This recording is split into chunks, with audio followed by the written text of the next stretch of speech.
कमाल सुरैया तुर्की भाषा के एक बहुत प्रसिद्ध कवि हैं। उनकी कविताएं नाजिम हिकमत जैसे कवियों के साथ पढ़ी जाती है। जीवन पर्यंत उन्हें अपने जीवन काल में भेदभाव का और विस्थापन का सामना करना पड़ा, लेकिन जितना उनके जीवन में समस्याएं आई, उनकी लोकप्रियता में उतनी ही वृद्धि हुई, कोई कमी नहीं हुई। उनकी एक बहुत ही सुंदर और प्रासंगिक कविता है, एक स्त्री एक दिन चल देती है चुपचाप दबे पाँव। हम कविता पढ़ेंगे और कविता में आने वाले विशिष्ट संदर्भों और अर्थों की व्याख्या करने की प्रयास करेंगे। चलिए पढ़ते हैं।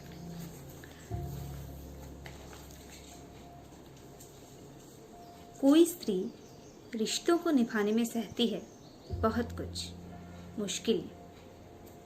उसका दिमाग, दिल और रूह तक किसी का निष्ठापूर्वक साथ निभाने को झेलता है इतने आघात और झटके कि दूसरा आदमी आता ही नहीं उसके दिलो दिमाग में। वह आदमियों की तरह तुनक कर झगड़ती भी नहीं कि सूप में नमक कम क्यों है, बल्कि उल्टे कहती है कोई बात नहीं, यदि कोई मुश्किल है तो इसकी बाबत बात कर लेते हैं। और मर्द है कि सबसे ज्यादा इसी एक बात से खींचते आग बबूला होते हैं।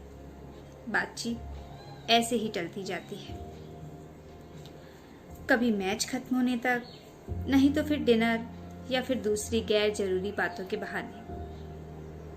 स्त्रियां जिद्दी और बावली होती है, अपने प्रेम को ऐसे सीने से चिपका के रखती है जैसे जीवन ना हुआ, खूंटे के ऊपर टिका हुआ कोई सामान हुआ।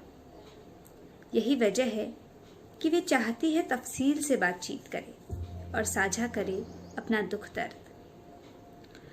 वह तब तक आस नहीं छोड़ती जब तक बंदे को समझा न ले और उसके पास बचे कोई और रास्ता नहीं। स्त्रियां देख ही लेती है दूर कहीं कोई उजाला और खोल डालती है अपनी व्यथा का पिटारा। पर यह सब करके उनको अक्सर जवाब क्या मिलता है? अपनी यह बकवास अब बंद भी करो।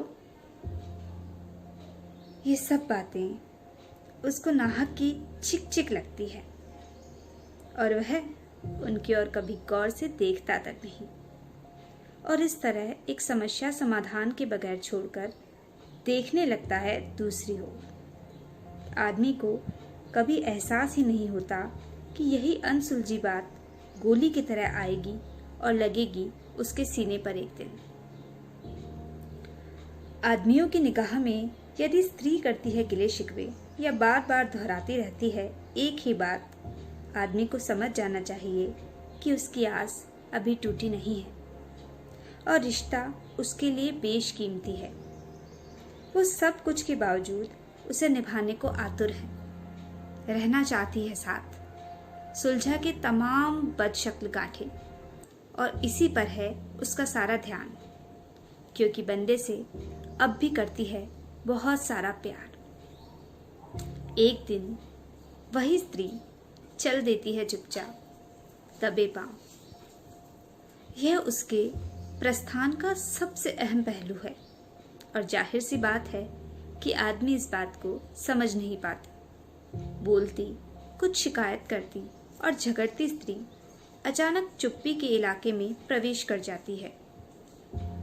जब अंतिम तौर पर टूट जाती है, रिश्ते पर से उसकी आखिरी आस, उसका प्यार हो जाता है लहूलुहान।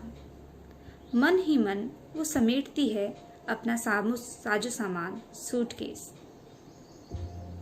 सूटकेस के अंदर, अपने दिमाग के अंदर ही वो खरीदती है अपने लिए सफर का टिकट।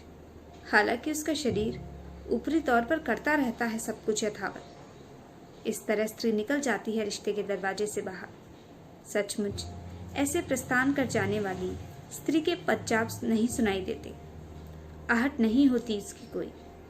वह अपना बोरिया बिस्तर ऐसे समेटती है कि किसी को कानो कान खबर नहीं होती।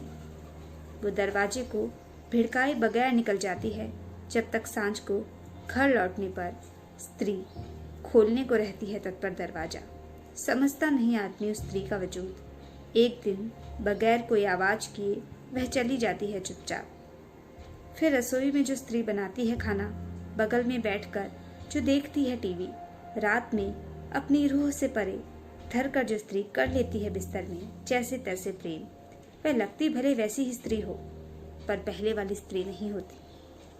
स्त्रियों के कातर स्वर से, उनके झगड़ों से डरना मुनासिब नहीं, क्योंकि वह इतनी आत्मीयता, शालीनता और चुप्पी से करती है प्रस्थान कि कोई आहट नहीं होती।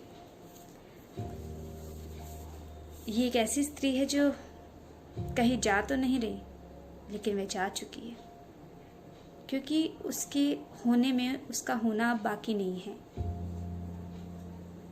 तो मैं बस ये चाहती हूँ कि अगर आपके आसपास ऐसी कोई स्त्री हो जो झगड़ती ना हो, शिकायत ना करती हो और चुपचाप सब कुछ कर रही हो, तो आपको टटोलने की ज़रूरत है कि उसने